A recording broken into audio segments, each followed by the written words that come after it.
자,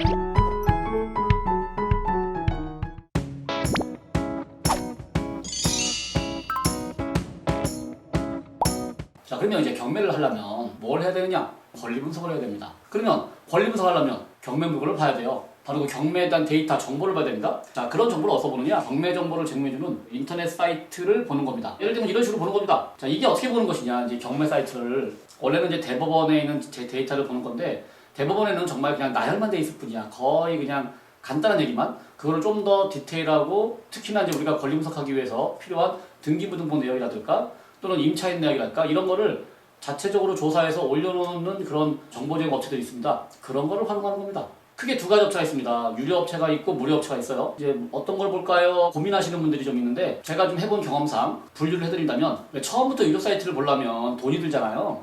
아직 돈 본 것도 없는데 처음부터 돈을 쓰기 좀 그래. 그러면 처음에는 일단 무료 사이트를 먼저 보세요. 공부할 동안은요. 그러니까 공부하거나 내가 좀 아직은 준비할 동안은 무료 사이트를 보다가 내가 이번에 이제 본격적으로 투자 좀 해봐야겠다. 투자가 필요하다 싶으면 그때 유료 사이트를 결제해서 유료로 정보를 보시는 것도 방법입니다. 그래서 유료와 무료가 뭐 큰 차이가 있는 건 아닌데, 그래도 기왕이면 유료 사이트가 좀 더 데이터가 뭐 정확하다고 해야 되나 좀 많다고 해야 되나 뭐 이럴 수가 있거든요. 그러니까 공부할 때는 무료, 투자할 때는 유료를 보면 된다라고 생각하시면 되는데, 그런 식으로 사이트를 본다. 어떻게 보는 것인가? 한번 제가 간단하게 사이트 보는 법을 한번 보여드릴게요.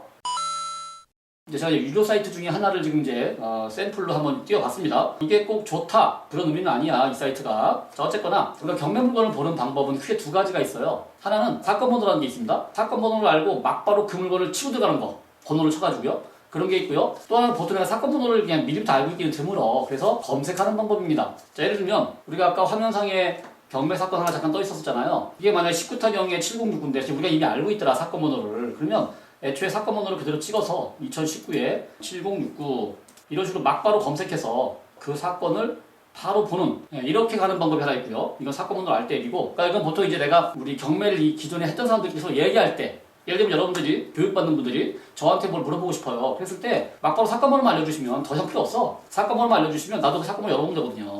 이렇게 보는 방법이 있고요. 그 다음에 이제 보통 이렇게 안 보고 이제 검색이라는 걸 합니다. 예를 들면 제가 만약 한번 볼까요? 제가 이제 분당에 있으니까 분당에 뭐 아파트를 본다. 자, 지금 제가 지역을 선택했죠? 그리고 종목, 아파트를 보겠다. 이런 식으로 지역과 종목을 선택한 다음에 그냥 그 지역에 나와 있는 아파트를 보기라고 검색하는 방법이에요. 자, 그러면 현재 한 7건이 나와 있다, 분당에. 그래서 목록이 쭉 나오죠. 그럼 이 중에 내가 보다가 이놈이 마음에 드는구나. 내가 원하는 사건을 클릭해서 본다. 이런 얘기입니다. 간단하죠? 어려운 거 없습니다. 사건 번호 알고 막바로 치고 들어가던가, 아니면 지역을 검색해서 그 지역에 나와 있는 물건들 중에 이제 내가 내 마음에 드는 걸 골라본다던가, 이렇게 본다.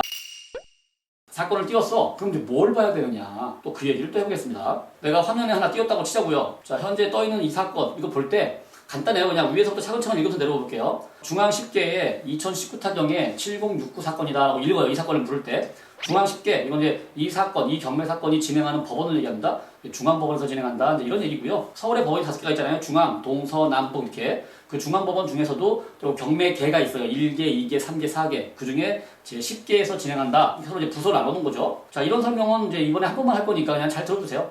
그래서 이제 그 사건에 일련 번호가 붙어 있다는 거죠. 아까 왜 사건마다 번호 붙였잖아요. 바로 이게 번호입니다. 2019에 7069 사건이다. 그럼 이게 이 사건의 고유 번호예요. 이 번호 하나만 하면 서로 다 말이 통해. 자, 2019라는 거는 이 경매 사건이 이제 법원에 접수된 해를 말해요. 언제 접수됐다? 2019년이다. 앞에는 연도를 말하고요. 뒤에 거는 그냥 단순한 일련 번호다라고 생각하시면 됩니다. 그럼 이제 그 밑으로 내려가서 보면은 뭐 이 사건의 주소, 당연히 이게 경매 사건이고 부동산이니까 주소가 나와 있겠죠? 뭐 서울시 어디에 있는 빌라다 또는 아파트다 이렇게 나올 거고요. 뭐 종목도 나오고 채권자도 나오고 이렇게 쭉 나와요. 이거 별거 없습니다. 쭉 읽어보세요. 그 중에 이제 감정평가라는 게 있죠. 감정평가, 이게 경매 사건에 들어왔어. 그럼 이게 가격이 얼마인지 매겨야 돼. 법원에서 그걸 이제 감정평가 얘기라고 부르고요. 뭐 자세한 얘기는 다시 한번 설명을 드릴게요. 그리고 최저경매가라는 게 있고 입찰 보증금이라는 게 있죠. 그냥 쭉 보시면 돼. 아, 이게 경매를 언제 시작했구나. 현재 이 물건의 입찰 예정일은 뭐 2020년 9월 16일이구나. 이런 식으로 볼 수 있다. 이런 얘기인 겁니다. 자, 그러면 요거는 이제 이 사건에 대한 일반적인 얘기고요. 실제로 이거를 권리 분석하기 위해서 이제 이 물건의 현재 상태를 알기 위해서 좀 더 자세한 내용을 봅니다. 자, 요게 이제 요 사건의 이제 자세한 얘기인데, 처음 보시는 분들은 이게 뭔 소린가 하늘에 안 들어오잖아요. 자꾸 볼수록 익숙해지는 건데, 우선 경매 사건은요, 기본적으로 감정가라는 게 있고 최저가라는 게 있어. 오늘 그거부터 이해하시자고요. 감정가라는 건 뭐냐면요. 이게 처음에 법원에 이 경매 사건이 접수가 돼. 그러면요, 법원에서 이 경매 물건에 가격을 매깁니다. 그게 감정가예요. 여기서부터 주의할 점은요, 감정가는 전혀 시세랑 상관없습니다. 감정가라는 건요, 단지 이 경매를 진행하기 위한, 시작하기 위한 스타트 가격이다라고 생각하시면 딱 맞아요. 예를 들면 우리가 영화나 드라마 같은 거 보시면 무슨 뭐 미술품 경매할 때 보셨죠? 뭐 얼마 막 손들면서 사는 거. 그렇게 손들면서 왜 처음 시작은 0원이었는데 어느 순간 막 200억, 300억, 20억, 30억 가잖아요. 그런 거랑 똑같아요. 얘는 이제 그거랑 거꾸로인데 감정가를 매겨서 이렇게 해요, 법원에서. 자, 이게 가격이 얼마짜리인데 이 물건을 살 사람은 입찰하시오. 더 띄워요. 근데 누군가 그 가격이 맞으면 입찰을 하면 돼. 가격이 안 맞잖아요. 그럼 기다리면 됩니다. 이 부동산 경매에서 입찰 방식은요, 가격을 떨어뜨리는 방식이에요. 일단 가격을 정해놨다가 아무도 안 들어와. 그러면 아, 이게 비싼가? 해가지고 가격을 떨어뜨립니다. 그래서 이게 보면 가운데 칸에 진행 결과 해가지고요. 현재 이 청담동의 이 빌라가 감정이 31억인데 지난 6월 17일 날 31억 2,400만 원에 아무도 안 들어왔다는 얘기입니다. 경매를 딱 띄웠는데 아무도 입찰을 안 했어. 입찰을 안 하면요, 가격을 떨어뜨립니다. 그거를 유찰이라고 불러요. 유찰되면요, 보통 얼마씩 깎이느냐? 서울 같으면은 20%씩 깎입니다. 한번 입찰했을 때 아무도 안 들어와. 그럼 또 20% 유찰, 또 20% 유찰. 이렇게 떨어지고요.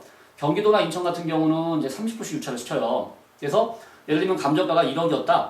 그럼 서울은 한 번 떨어지면 8천, 또 한 번 떨어지면 6,400.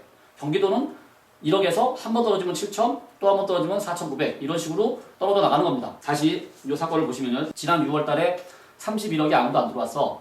그래서 한 번 유찰시킵니다. 그러면 한 달 후인 7월 달에 31억에서 24억 9,920만 원 떨어진 거예요. 근데 그런데 아무도 안 들어왔네? 그럼 또 떨어져. 이제 9월 16일 날에 19억 9,936만 원에 한다. 이런 얘기인 겁니다.